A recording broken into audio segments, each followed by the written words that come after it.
పాకిస్తాన్ చరిత్రలో మర్చిపోలేని ఓ అవమానకర క్షణం 93,000. ఏంటి సంఖ్య అంటున్నారా? ఇప్పుడు అదే సంఖ్య 93,000 పాకిస్తాన్ ఆఫ్ఘనిస్తాన్ సరిహద్దుల్లో జరిగిన ఘర్షణల తర్వాత ఇప్పుడు సోషల్ మీడియాలో తెగ వైరల్ అవుతుంది, ట్రెండింగ్ టాపిక్గా మారుతోంది. ఇక ఈ రెండు దేశాల సరిహద్దుల వద్ద కొన్ని రోజులుగా ఘర్షణలు జరుగుతున్నాయి, మనం వింటూనే ఉన్నాం. కాల్పులు, దాడులు, పరిస్థితి ఒక్కసారిగా యుద్ధ వాతావరణాన్ని తలపించింది. తాలిబాన్ నియంత్రణలో ఉన్న ఆఫ్ఘన్ దళాలు పాకిస్తాన్ సైనిక స్థావరాలపై దాడి చేసి పాకిస్తాన్ సైనికులు వదిలి పారిపోయిన దుస్తులు, ఆయుధాలు, ట్యాంకులను ఒక ఎగ్జిబిషన్ లాగా ప్రదర్శించాయి. ఆ వీడియోలు ఇప్పుడు సోషల్ మీడియాలో బాగా వైరల్గా మారుతున్నాయి. నెటిజన్లు మాత్రం ఒకే మాట అంటున్నారు, ఇది 93,000 ప్యాంట్స్ సెరమనీ 2.0. మరి ఈ 93,000 అంటే ఏంటి అసలు? ఇందాక నుంచి కూడా ఈ వీడియో స్టార్టింగ్లో నేను మీకు చెప్పాను 93,000 అని.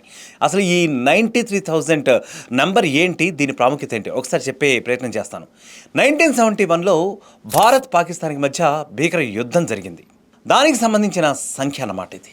అప్పట్లో బంగ్లాదేశ్ విముక్తి పోరాటంలో భారత సైన్యం గెలుపు కూడా సాధించింది. అంటే బంగ్లాదేశ్ తరపున దాన్ని విముక్తి చేయడానికి ఇండియా వాళ్ళు పాకిస్తాన్తో తలపడ్డారు, మనం గెలిచాం.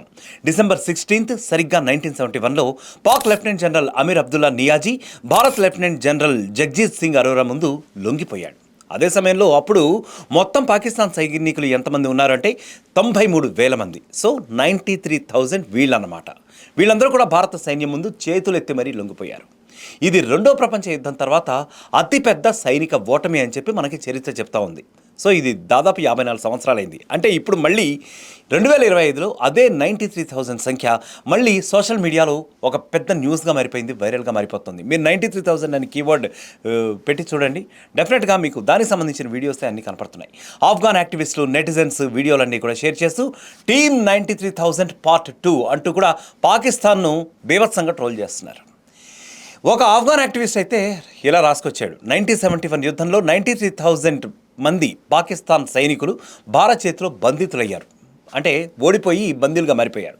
ఇప్పుడు 2025లో ఆఫ్ఘాన్లకు లొంగిపోతున్నారు. సో టీమ్ 93,000 అనేది అప్పుడు ఇదే, ఇప్పుడు అదే అని చెప్పి ఒక చమత్కారపూర్వకంగా రాసుకొచ్చాడు. ఇస్లామాబాద్ మాత్రం వేరే మాట చెప్తుంది. పాకిస్తాన్ వాళ్ళకి ఎప్పుడు అలవాటే కదా అబద్ధం చెప్పడం, ఇవన్నీ కూడా. సో భారత్ మాకు వ్యతిరేకంగా ఆఫ్ఘాన్లకు మద్దతు ఇస్తుంది అని చెప్పి మన మీద పడుతుంది, ఉరిమి మంగళం మీద పడిందంట. సో ఇదంతా కూడా మనం చేస్తున్నాం అని చెప్పి చెప్తుంది. ఆ పరికిమాలిన పాకి ఇదే పని కదండి, ఎవరో ఒకళ్ళ మీద నిందలేయాలి, ఎవరో ఒకళ్ళ మీద పడి ఏడవాలి. సో కానీ నెటిజన్లు మాత్రం చెప్తున్నారు ఇది పాకిస్తాన్ సైనికుల ఓటమి. 1971లో జరిగిన అంత అవమానకర క్షణాలు మళ్ళీ 2025లో కూడా రిపీట్ అవుతున్నాయి. తాలిబాన్ ప్రభుత్వం కూడా అదే అనౌన్స్ చేసింది. ఈ ఘర్షణల్లో 58 మంది పాక్ సైనికులు మరణించారని చెప్తోంది. కాల్పుల విరమణ ఒప్పందం ఉన్నా కూడా సరిహద్దులో ఉద్రిక్తత మాత్రం ఇప్పటికీ కూడా ఉంది. ఇవి ఈ రోజు కూడా స్టిల్ అది కంటిన్యూ అవుతుంది.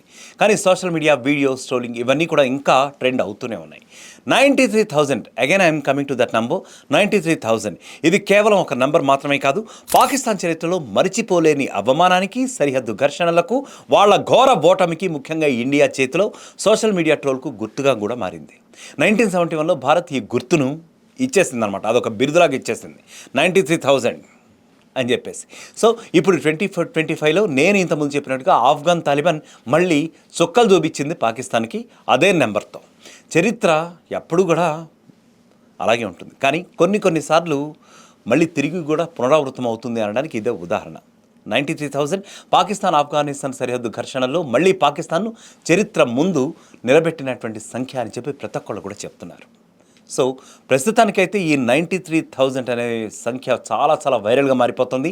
వరల్డ్లో ఎక్కడైనా అడిగినా సరే, ముఖ్యంగా ఇండో పాక్ చరిత్ర తెలిసిన వాళ్ళు ఈ 93,000 అంటే చాలు ఆ నెంబర్ని పాకిస్తాన్కే ఆపాదిస్తున్నారు, విపరీతంగా ట్రోల్ చేసే పరిస్థితి అయితే ఉంది. సో ఈ వీడియో మీకు నచ్చింది అంటే లైక్ చేయండి, షేర్ చేయండి, సబ్స్క్రైబ్ చేయండి. ఇంకా ఇటువంటి ఇంట్రెస్టింగ్ వీడియోలు మరిన్ని చేస్తూనే ఉంటాం, దానికి ఎంకరేజ్ చేయండి. Thank you so much allot.